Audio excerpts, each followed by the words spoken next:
আসসালামু আলাইকুম রহমতুল্লাহি ওয়া বারাকাতুহু।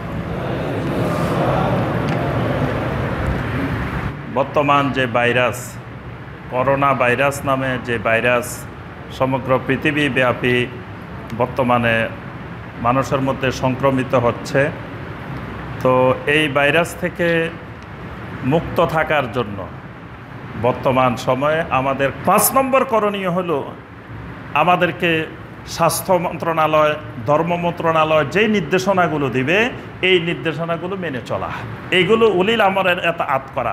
অনেকে এগুলারে কোনো গুরুত্বই দেয় না, বলে যে রোগ আল্লাহ দিছে, ধরলে ধরব না, আমাদের কোনো কিছু করা লাগবে না, মাস্ক ব্যবহার করলেও ধরবো, না করলেও ধরবো, তারপরে মসজিদে গেলেও ধরবো। মানে অনেকে এগুলারে গুরুত্বহীন মনে করে, কিন্তু যে পরামর্শগুলো আমাদেরকে স্বাস্থ্য মন্ত্রণালয় থেকে, ধর্ম মন্ত্রণালয় থেকে যেগুলো মেনে চলার জন্য পরামর্শ দিবে, এই পরামর্শগুলো মেনে চলা এটাও একটা করণীয় কাজ।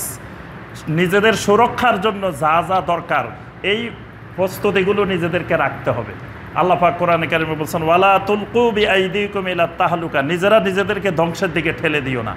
ওয়ালা তাকতুলু আনফুসাকুম, খবরদার নিজেরা নিজেদেরকে হত্যা করিও না। আপনি কোনো গুরুত্ব না দিয়ে, মানা করা হয়েছে মানুষ 10 জন 20 জন এক জায়গায় বসবেন না, আপনি যে সব ওখানে যে চা দোকানে আড্ডা দিতেছেন, রোগে ধরছে, এটা আপনি আত্মহত্যা করছেন, কারণ আপনি নির্দেশ শুনেন নাই, নিজে গিয়ে বিপদের মধ্যে ঝাঁপ দিছেন। ইসলাম এই জাতীয় নির্দেশনা মানুষদেরকে দেয় না। এই জন্য নিজেকে নিজে ধ্বংসের দিকে ঠেলে দেওয়া যাবে না। যেই যে নিয়ম কানুনগুলো এই ক্ষেত্রে রক্ষার জন্য জরুরি সেগুলো অবলম্বন করা।